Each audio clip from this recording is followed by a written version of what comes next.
आज हम हमारा अध्याय जो 12 है विद्युत, उसके कुछ महत्वपूर्ण क्वेश्चन जो कि हमारे को आंकिक प्रकार के पूछे जाएंगे, उनके बारे में मैं आपको अभ्यास कराऊंगा कि किस प्रकार से इस अध्याय में आपको आंकिक प्रश्न पूछे जा सकते हैं।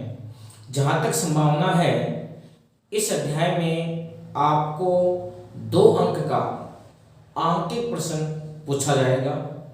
प्रश्न किस प्रकार से पूछा जाएगा उसकी आज हम बात करते हैं।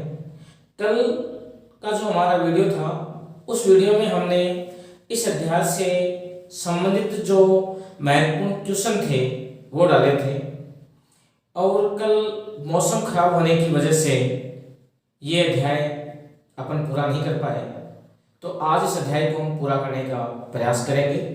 और मुझे पूरी उम्मीद है कि आप किस प्रकार से आने वाले आंकिक प्रश्न हैं उसको हल करेंगे। ध्यान से समझना है। अगर आप ध्यान से समझेंगे, संख्या चेंज होगी, मेथड वही रहेगा, यानी कि विधि वही रहेगी। तो हम बात करते हैं कि आपको पूछा जाए कि जूल तापन नियम क्या है, यानी कि ये जो है वो क्या है कि H बराबर I स्क्वायर RT। I यहाँ क्या है? विद्युत धारा है। R यहाँ क्या है? प्रतिरोध है। T क्या है? समय है।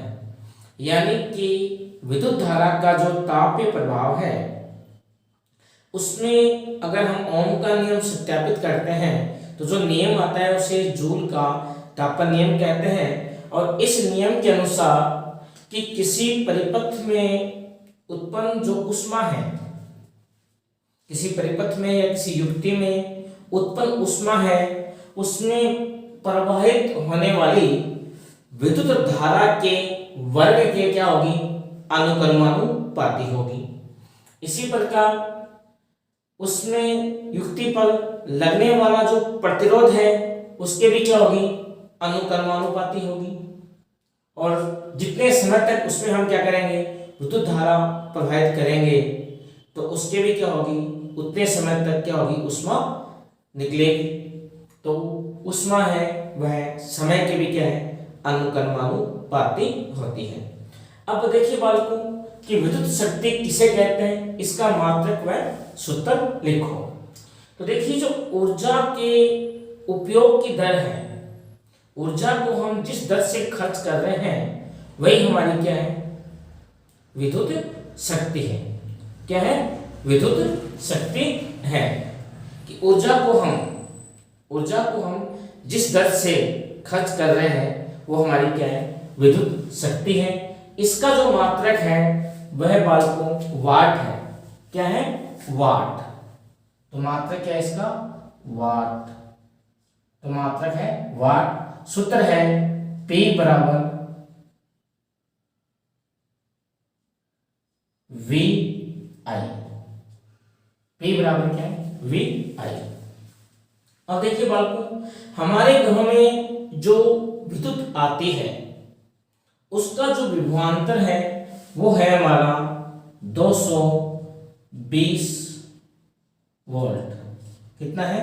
220 वोल्ट।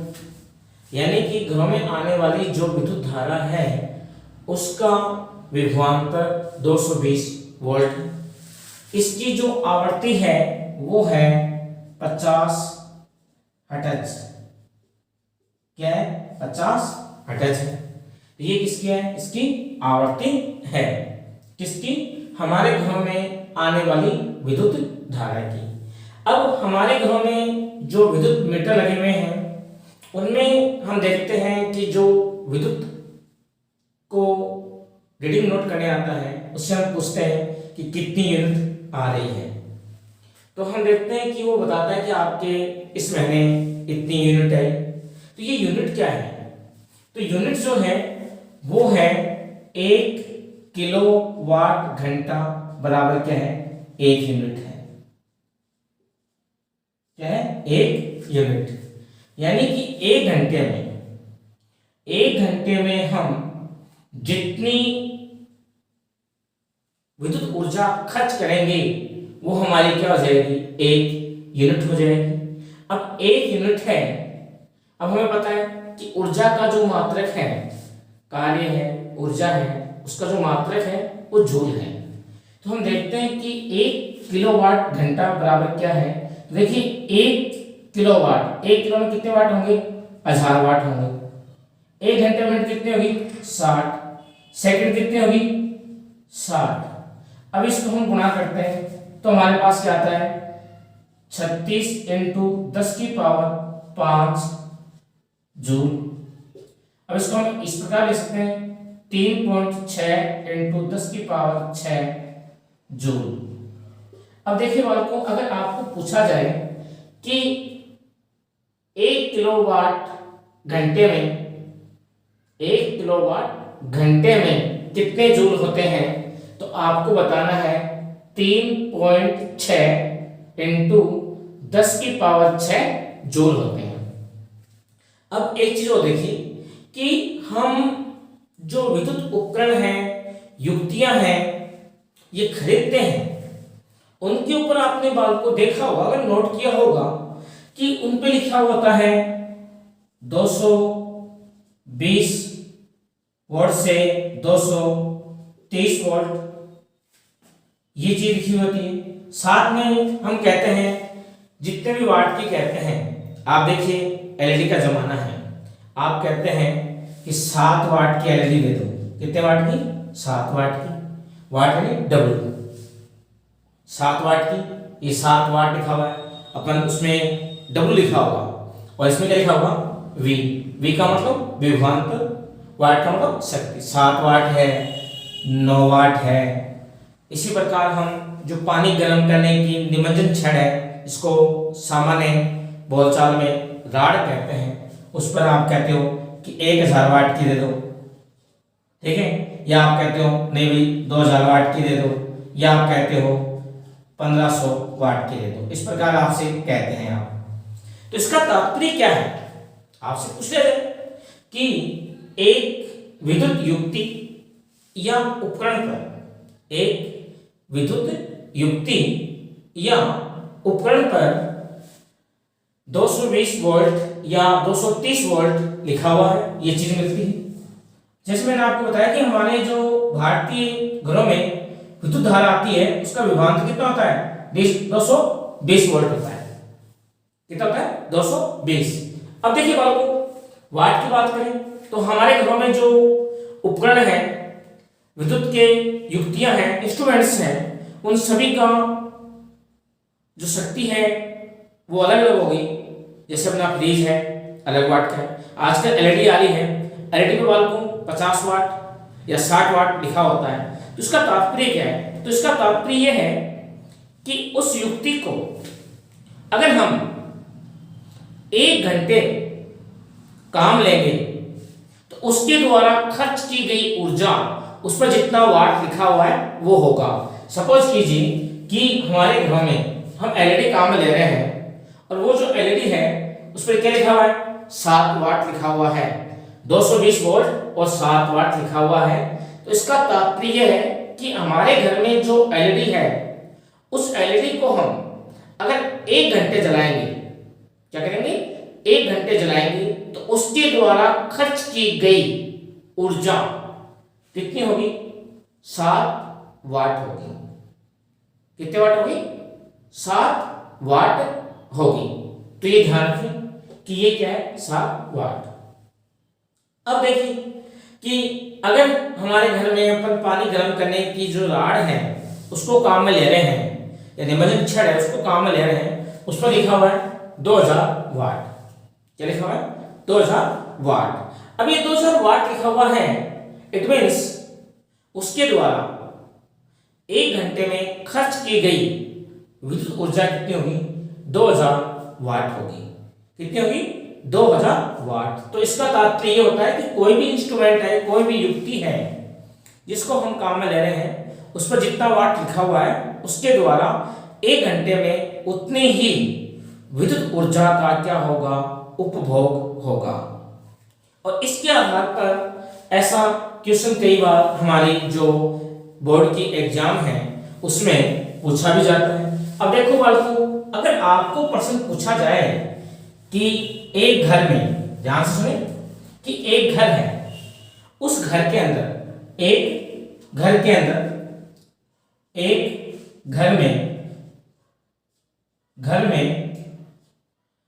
1500 वाट का रेफ्रिजरेटर,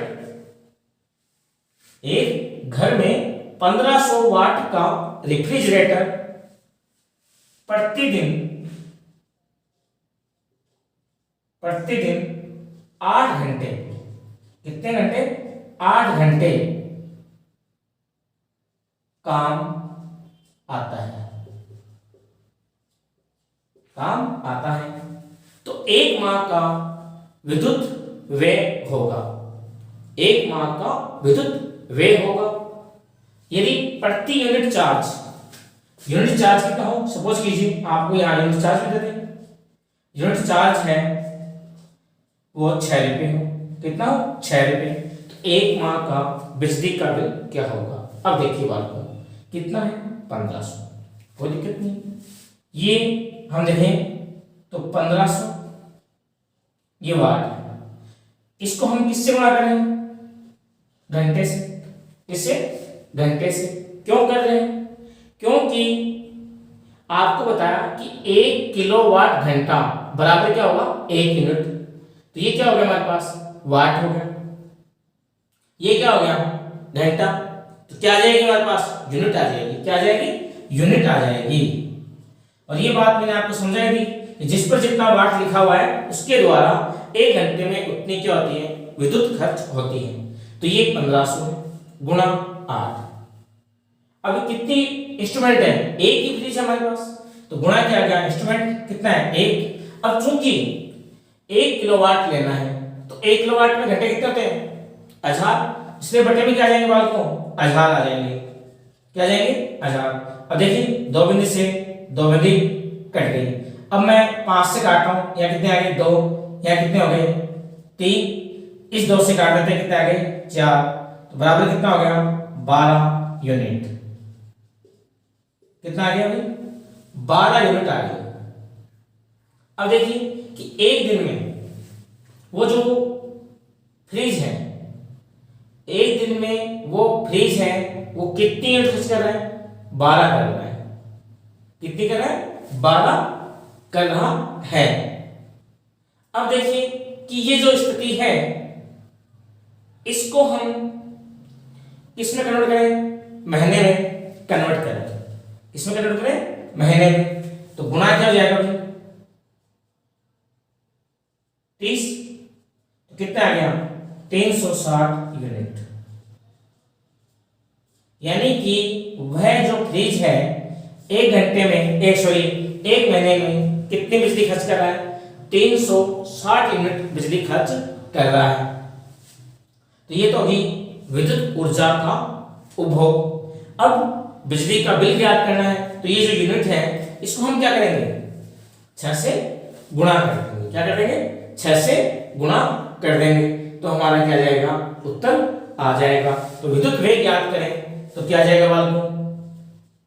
360 गुणा 6, तो ये आ गया अपना 2160 रुपए बिजली का बिल आएगा।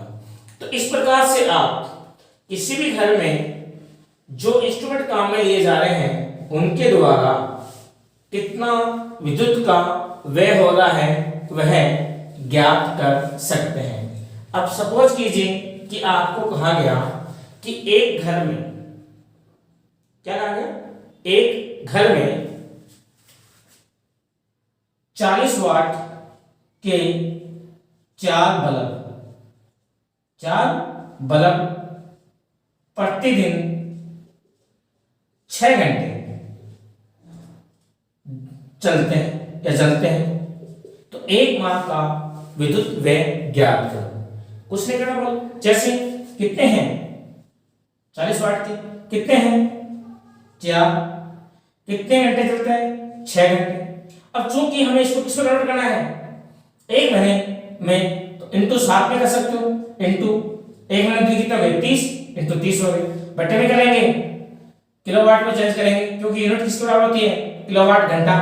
घंटे आ गए, युक्तियां कितनी है 4, एक की शक्ति कितनी है 40, दिन महीने में कितने होते हैं 30, बट्टे में क्या आ जाएगा 1000।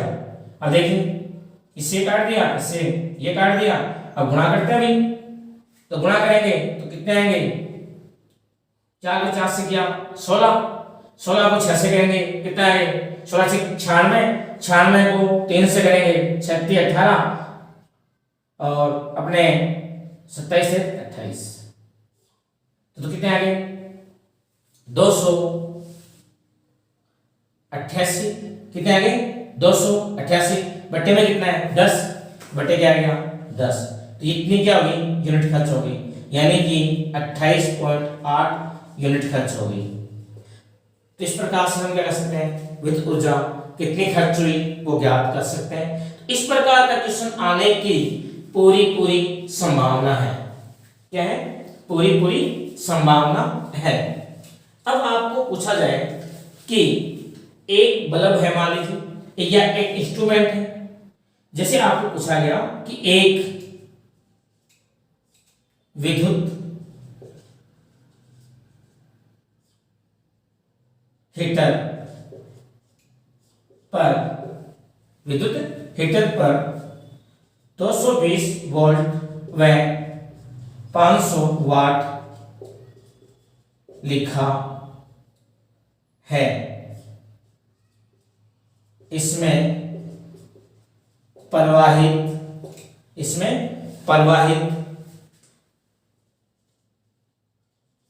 विद्युत धारा का मान होगा। ये चीज अब देखो बात, हमें ये दिया है विद्युत धारा का मान पूछा है। अब देखिए ये क्या दिया हुआ है आपको, V दिया हुआ है, ये क्या दिया हुआ है P दिया हुआ है, यानी शक्ति दी हुई है, और हमें पता है कि P बराबर क्या होता है VI होता है। P बराबर क्या होता है VI। अब देखिए P का मान कितना है 500 बराबर V का मान कितना है 220, गुणा क्या आ गया I, तो I बराबर क्या हो गया 500 बटे 220, एक बिंदु से एक बिंदु काट देंगे। अब देखिए 22 का भाग देते हैं, 22 दूनी 44, कितने बच गए 6, कितने हो गए 60, फिर वापस पॉइंट लग गया, 22 दूनी 44, कितने बच गए 16, लगभग अपने कितने आ जाएंगे 7, तो ये एम्पियर। तो उस हीटर में प्रवाहित जो विद्युत धारा है उसका मान क्या होगा, लगभग 2.27 एम्पियर होगा। इस प्रकार से आपको क्वेश्चन पूछा जा सकता है। जैसे आपको पहले बताया कि घर में जो इंस्ट्रूमेंट हैं उन पर शक्तियां लिखी हुई होगी, उनसे संबंधित क्वेश्चन आने की बहुत ज्यादा प्रबल संभावना है, अभ्यास कर लीजिए। अब इसके अलावा इस अध्याय में हम देखें कि हमारे किस प्रकार प्रश्न आ सकता है, ये प्रश्न आने की भी संभावना है। अब देखिए आपको पता होगा कि प्रतिरोधों के संयोजन से संबंधित भी न्यूमेरिकल क्वेश्चन पूछे जा सकते हैं। जैसे देखें कि हमें ये डायग्राम दे दिया और इसमें आपको सर्वप्रथम क्या देखना है कि ये जो परिपथ दिया गया है इसमें प्रतिरोधों का संयोजन किस क्रम में है। तो पहले वाला पूरा डायग्राम है, इसमें सभी एक श्रृंखला में है, तो ये कौन सा क्रम है, श्रेणी क्रम में। श्रेणी क्रम में आपको जो वस्तुएं पूछी जाएंगी, जो चीजें पूछी जाएंगी, वो 3 चीजें हो सकती हैं, कुल प्रतिरोध या इसको तुल्य प्रतिरोध भी कह सकते हैं, कुल विद्युत धारा पूछी जाएगी, और तीसरा पूछा जाएगा प्रत्येक प्रतिरोध में उत्पन्न विभवांतर। श्रेणी क्रम में क्या होता है कि अलग अलग प्रतिरोध तार के सिरों के मध्य उत्पन्न विभवांतर क्या होता है, अलग अलग होता है। धारा का मान क्या होगा, समान होगा। अब देखिए अगर आपको प्रश्न पुट अप किया जाए, ये कौन सा क्रम है, ये हमारा पार्श्व क्रम संयोजन है, एक के ऊपर दूसरा, दूसरे के ऊपर तीसरा, इस प्रकार से उसमें एक श्रृंखला है। तो इसमें आपको जो पूछा जाएगा तुल्य प्रतिरोध, कुल विद्युत धारा और प्रत्येक प्रतिरोध में प्रवाहित विद्युत धारा, क्योंकि पार्श्व क्रम में जो इंस्ट्रूमेंट होते हैं उनमें विद्युत धारा का मान क्या होता है, अलग अलग होता है। इसीलिए बालकों हमारे घरों में जो विद्युत युक्तियां हैं उनको परिपथ के 500 क्रम में सृजित करते हैं, क्योंकि घरों में काम में आने वाली जो विद्युत युक्तियां हैं उन सभी का प्रतिरोध क्या है कि हम देखते हैं उन युक्तियों का, उनमें प्रवाहित विद्युत धारा का मान क्या होता है, अलग अलग होता है, प्रतिरोध अलग अलग होता है। इसलिए घरों में 500 क्रम में क्या करते हैं, संयोजित करते हैं।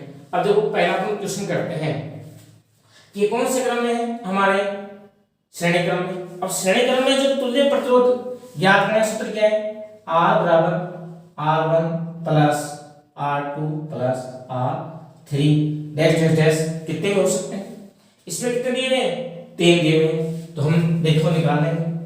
तो क्या जाएगा, 2 प्लस 4 प्लस 6 कितने हो गए, 12 ओम।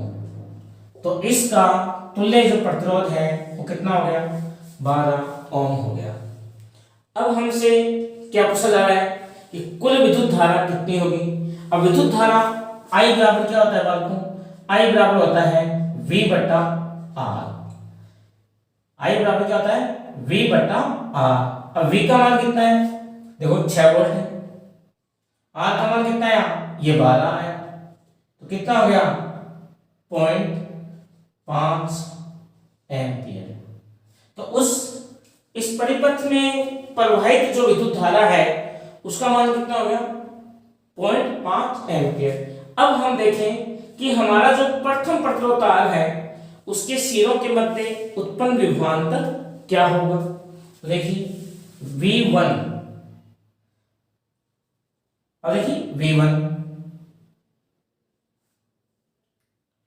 तो V1 बराबर IR1, ये V1, V2 बराबर IR2 और V3 बराबर क्या जाएगा, IR3। अब I का मान फिक्स है 0.5 गुणा 2 बराबर 1 वोल्ट, 0.5 गुणा 4 बराबर 2 वोल्ट, 0.5 गुणा 6 बराबर 3 वोल्ट।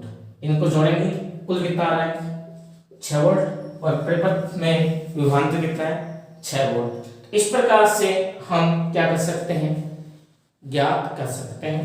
ध्यान रहे श्रेणी क्रम में किस प्रकार है, तो ये आपको दिमाग में डाल के रखना है कि हमें जो डायग्राम दिया गया है उसमें प्रतिरोध किस क्रम में जुड़े हुए हैं, श्रेणी क्रम में कि समांतर क्रम में, तो ये ध्यान रखना है आपको। अब जरूरी नहीं है कि बालकों 2 श्रेणी क्रम में हो और साथ में एक समांतर क्रम में भी हो, तो पहले आप क्या करोगे, श्रेणी क्रम वाले को दोनों को जोड़ दोगे साथ में, और फिर नीचे वाला साथ में आ जाएगा, तो वो एक साथ में हो जाएगा, तो ये ध्यान है। फिर देखिए अब इसमें पूछ रहे हैं कुल प्रतिरोध, ये कौन सा क्रम है, 500 क्रम।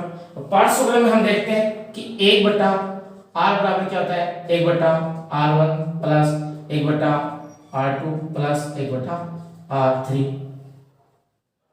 डैश डैश डैश, तो कितना जाएगा, 1 बटा R बराबर 1 बटा 5 प्लस 1 बटा 10 प्लस 1 बटा 15। तो हम क्या लेंगे, लघुत्तम ले लेंगे, कितने आ गए, 30, कितने आ गए, 30, क्योंकि सभी का भाग जाना है, यहाँ कितना आ गया, 6 प्लस 3 प्लस 2 बराबर 11 बटे 30। तो 1 बटा R बराबर कितना आया, 11 बटे 30, तो R बराबर हो गया 30 बटे 11 ओम। तो इसका जो तुल्य प्रतिरोध है वो क्या आ गया, R बराबर 30 बटे 11 ओम। अब हमसे क्या पूछा है, कुल विद्युत धारा का मान होगा, तो कुल विद्युत धारा का मान ज्ञात करेंगे, तो I बराबर क्या होता है वालों, I बराबर होता है V बटा R। तो V क्या है अपने, V कितनी है, 4, R कितना है, 30 बट्टे के 11 कहाँ पहुंच गए, ऊपर पहुंच गए। तो अब देखें 44 बटा 30 एम्पियर, तो विद्युत धारा का मान कितना हो गया, 44 बटा 30 एम्पियर हो गया। अब क्या कह रहा है कि प्रत्येक प्रतिरोध तार में प्रवाहित विद्युत धारा का मान ज्ञात करो। तो देखिए प्रत्येक में प्रवाहित विद्युत धारा का मान ज्ञात करो। तो यहाँ पर क्या होगा, I1 बराबर V बटा R1, V बटा R1 आएगा। और देखिए हमारा V क्या है, V हमारा 4 है और R1 कितना है अपना 5, तो क्या आ गया 4/5 एम्पियर। इसी प्रकार I2 बराबर क्या जाएगा, V बटा R2 4/10 यानी कि 0.4 एम्पियर। इसी प्रकार I3 बराबर क्या जाएगा, V बटा R3 4/15, तो यह हो जाएगा 4/15 एम्पियर। इस प्रकार से हमें ये प्रतिरोधों से संबंधित न्यूमेरिकल क्वेश्चन पूछा जा सकता है। अब देखिए बालकों, ये हमारे न्यूमेरिकल क्वेश्चन हैं, ये बोर्ड की दृष्टि से अति महत्वपूर्ण है और उम्मीद है कि इन क्वेश्चनों के आप जिस प्रकार मैंने आपको अभ्यास करवाया इस प्रकार से अभ्यास कीजिए, आपको जरूर सफलता हासिल होगी। बालकों, एक बार पुनः मैं आपको रिपीट करना चाहूँगा कि हमारे घरों में जो युक्तियाँ काम में आ रही हैं उससे संबंधित क्वेश्चन आने की संभावना ज़्यादा है। जैसे अपने पहले अभ्यास किया, आपको दे दिया जाए कि एक घर में 500 वाट का हीटर 6 घंटे जलता है, तो एक माह का विद्युत व्यय होगा, एक माह का विद्युत व्यय होगा। तो हम क्या करेंगे, 500 गुणा कितने घंटे चल रहा है 6, कितना हीटर है एक ही है, गुणा 1, कितने महीने में दिन कितने होते हैं 30, बट्टे में क्या जाएगा 1000। क्योंकि ये जो है इसको हम किसमें चेंज कर रहे हैं, यूनिट में चेंज कर रहे हैं। तो देखो यहाँ कितने आ गए, 2 से काटा कितने आ गए 3, तो कितने आ गए भाई 90 यूनिट खर्च करेगा। कितना खर्च करेगा, 90 यूनिट वो खर्च करेगा। इस प्रकार से हम क्या कर सकते हैं, यूनिट ज्ञात कर सकते हैं। और आगे भी अगर आपको पूछा जाए कि एक यूनिट का खर्च 5 रुपए 7 रुपए 10 रुपए जितने भी हो उसको अपन क्या करेंगे, यूनिट से गुणा कर देंगे। इस प्रकार से क्वेश्चन आ सकता है। या फिर आपको सामान्य पूछा जाए कि किसी परिपथ में 5 कूलाम आवेश को प्रवाहित होने में 10 सेकंड लगती है, तो परिपथ में प्रवाहित विद्युत धारा का मान होगा। तो ये पूछा जा सकता है। देखिए क्या कि किसी परिपथ में 10 कूलाम आवेश 20 सेकंड में प्रवाहित हो तो विद्युत धारा का मान होगा। अब देखो आवेश दिया है, समय दिया है, तो अब यहाँ पर विद्युत धारा का सूत्र क्या होगा, I बराबर Q बटा T। Q कितना है 10, T कितना है 20, तो कितना आ गया 1/2 एम्पियर, यही हो गए 0.5 एम्पियर। इस प्रकार से इस अध्याय में आपको बालकों एक न्यूमेरिकल क्वेश्चन 100% देखने को मिलेगा। साथ में मैंने आपको पहले भी कहा है, इस अध्याय के में जो विद्युत राशियां हैं उनके मात्रक को याद कर लीजिए, 100% 1 नंबर का आएगा। क्योंकि बालकों ये पाठ समझने वाले विद्यार्थी के लिए बहुत ही इजी है। यानी सामान्य जोड़ बाकी गुणा भाग की सहायता से आप इन न्यूमेरिकल क्वेश्चनों को कर सकते हैं और अच्छे अंक प्राप्त कर सकते हैं।